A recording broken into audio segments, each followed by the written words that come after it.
திருச்சிற்றம்பலம். தென்னாருடைய சிவனையை போற்றி, எந்நாட்டவர்க்கும் இறைவா போற்றி. திருமூல தேவநாயனார் திருத்தால் போற்றி போற்றி. திருமூல பெருமான் அருளிய திருமந்திரத்தில் அட்டமா சித்தியில் இருக்கக்கூடிய பாடல்கள்.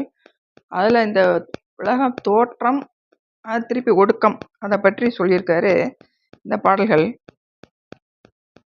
பூரண சக்தி 73 அறையாக ஏரணி கன்னியர் 705 ஆக்கினர்.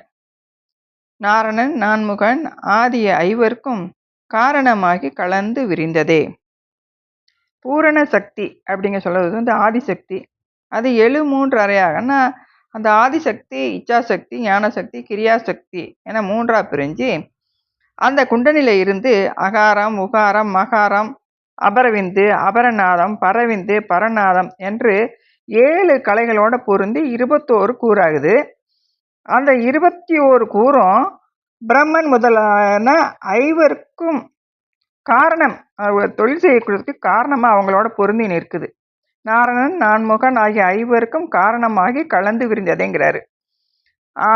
அப்படி விரிந்து இருக்கும் பொழுது 105 ஆகி விரிஞ்சுது அப்படின்னு சொல்லி சொல்கிறாங்க. அந்த 105ஐயும் மூலாதாரம் முதலிய அந்த 6 ஆதாரங்களோட ஆஞ்சைக்கு மேலே உள்ள அந்த துவாதசாந்தம் இல்லாட்டி நிராதாரா அப்படின்னு சொல்லுவாங்க, அந்த இடத்துல கூட்டி அந்த மூலாதார பிரம்ம இச்சா அகாரம், மூலாதார பிரம்ம ஞான அகாரம், மூலாதார பிரம்ம கிரியாகாரம் அப்படின்னு சொல்லி அந்த 735 விரியுது அப்படின்னு சொல்லி இந்த பாடல் சொல்லுது.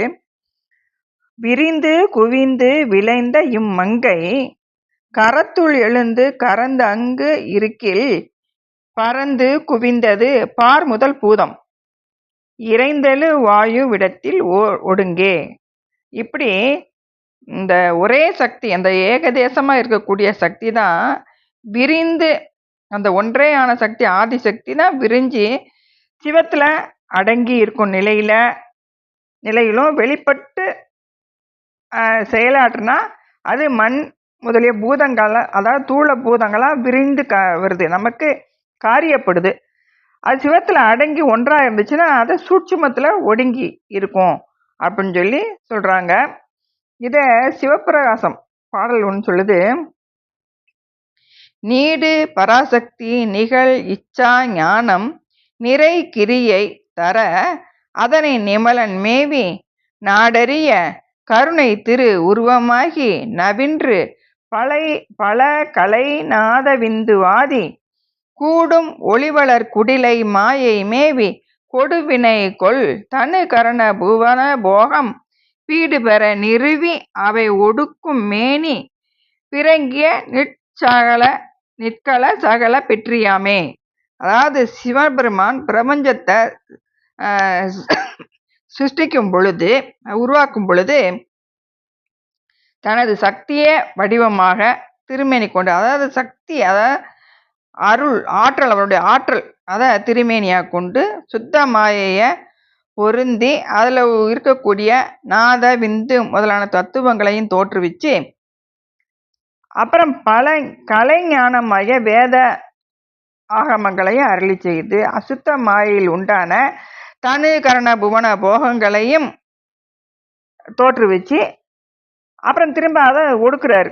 இப்படி நடத்துகின்ற திருமேனி சகலம் என்றும் ஒடுக்குகிற திருமேனி நிற்கலம் என்றும் சொல்லப்படும் அப்படின்னு சொல்லி இந்த பாட்டு சொல்லுது. அப்பர் பெருமானும் சொல்வார், பார் முதலாய் விசும்பாகி பாதாளமாய் நின்ற பரம்பரன் காமிக்கிறாரு. விரிந்தானை குவிந்தானை வேத வித்தை வியன் பிறப்போடு இறப்பாகி நின்றான் தன்னை அப்படின்னு காமிக்கிறாரு. நம்ம திருஞான சம்பந்த பெருமான் சொல்றாரு, விரிந்தனை குவிந்தனை விழுங்கு உயிர் உமிழ்ந்தனை. அதை விரிஞ்சு குவிஞ்சி அந்த உயிர்களெல்லாம் திருப்பி தோற்றத்துக்கு கொண்டு வர்றார். அதை திருஞான சம்பந்த பெருமாறும் சொல்றாரு. அந்த பிறப்பு இறப்பு அப்படின்னு சொல்றதெல்லாம் அந்த தோற்ற ஒடுக்கங்களை அதற்கு நிமித்த காரணமாக இருக்கக்கூடியவன் சிவபெருமான் அப்படிங்கிறத இந்த பாடல்கள் நமக்கு காமிக்குது. திருச்சிற்றம்பலம்.